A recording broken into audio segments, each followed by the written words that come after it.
It's time for our prophecy update every Sunday morning. We do this and have been doing this for, oh my goodness, 3 years now. I think we started this in 2006. Here we are in 2009. Every week we set aside a few minutes. We look at what the Bible has to say about what will take place in the last days, and we typically focus our attention on the nation Israel as we see it as God's prophetic clock. For the last several weeks, we've been looking at what I've titled the Perfect Prophetic Storm. Here's why. We believe that the world stage is being set, that the conditions geopolitically are all coming together simultaneously, swiftly, and even perfectly to form this storm prophetically.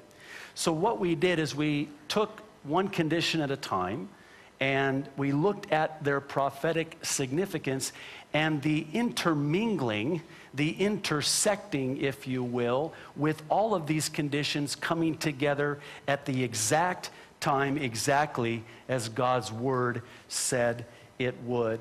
The first one we looked at was Iran's Islamic eschatology. Again, Mahmoud Ahmadinejad believes that he is the one who is commissioned, even called, to usher in the Muslim Messiah, whom Muslims believe will rule for 7 years on earth. This really ties in and fits in with our second condition, which I'm calling the North Korea factor.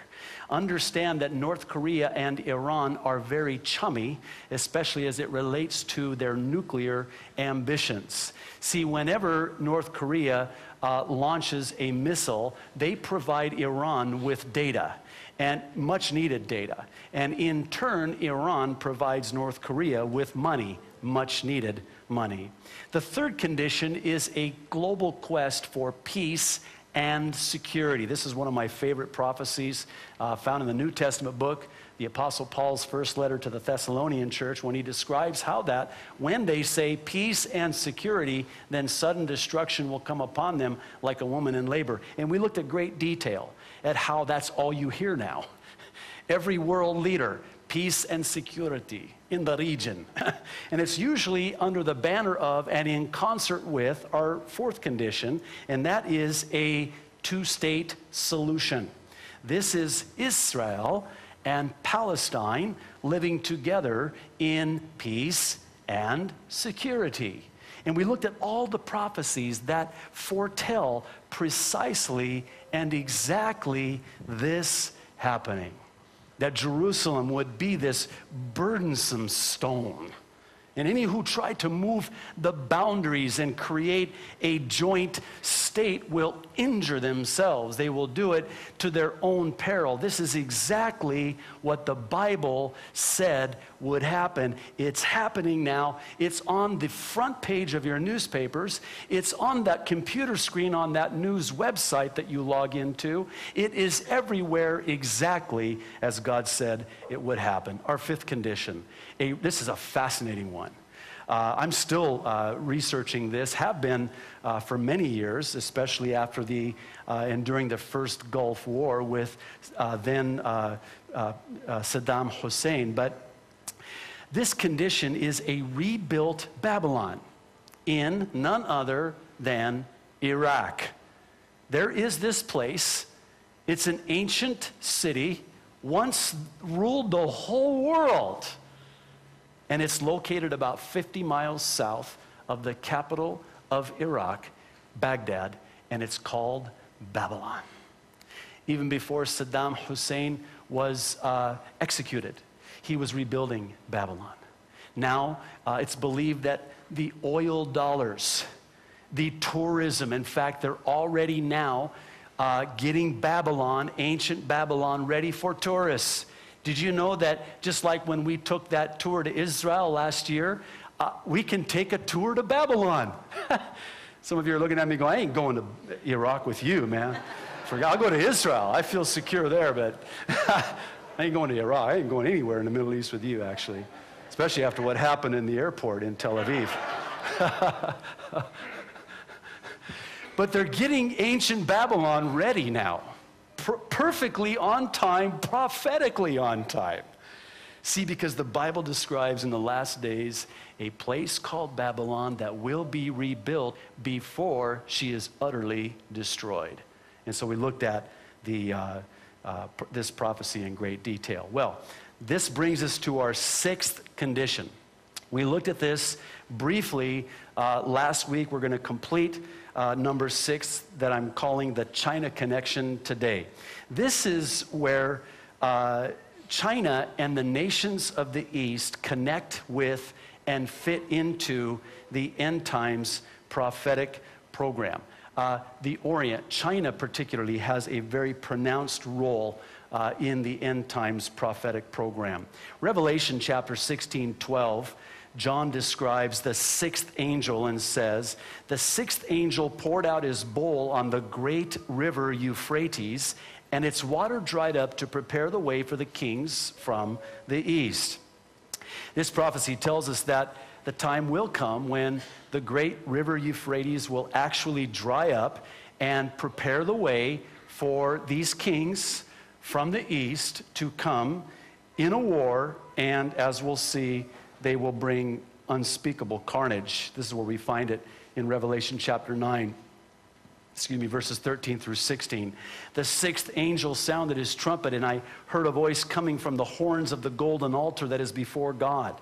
It said to the sixth angel who had the trumpet, 'Release the 4 angels who are bound at the great river Euphrates, and the 4 angels who have been kept ready for this very hour and day and month and year were released to kill 1/3 of mankind.'" So it's kind of hard to get your mind around that number. A third of the population of planet Earth will be destroyed. Here's another mind-numbing number. The number of the mounted troops, verse 16, was 200 million. And John writes, "I heard their number." Imagine John in about 95 AD when he wrote the book of Revelation, when he received the revelation. Writing this about 200 million, that would have been extremely difficult to try to get your mind around. The population of planet Earth at that time couldn't have been much more than that. So it's this. Now, we looked at the river Euphrates drying up last week, and how right now there's a drought. We talked about the Ataturk Dam in Turkey, where they can actually literally stop the water flow with the Euphrates and dry up the Euphrates with their dam. So it could be a combination of both, but it would appear that the prophecy about the river Euphrates, a massive river drying up, is beginning to come to pass, exactly as God's word said that it would. Now, this is what's so amazing about this prophecy. There's really two fronts here. The first amazing thing about this prophecy is that this massive river, the river Euphrates, could actually even dry up, and we see it happening. The second part of this amazing prophecy is a 200 million man army. Let me try to get your mind around 200 million, to put it into perspective. The population of the United States of America is between 250 to 300 million people. In other words, this is, conservatively, 2/3 of the population of the United States will form themselves together as an army and come against and towards Israel. And that's amazing, because 200 million is more than the population of most of the nations on planet Earth. Where in the world are you gonna... Okay, we got the Euphrates River drying up. I don't know why I keep saying driving. Am I going to get a speeding ticket on the way home, Lord? Drying up. The Euphrates River is drying up. That part's getting taken care of. How are we going to take care of now 200 million? Where are we going to find a 200 million man army? Enter China. China. Listen to this. China's population is about 1.5 billion with a B people. Now, what's the population of planet Earth? 6 billion. You mean what? Wait. That means that 1 in every 4 people live in China.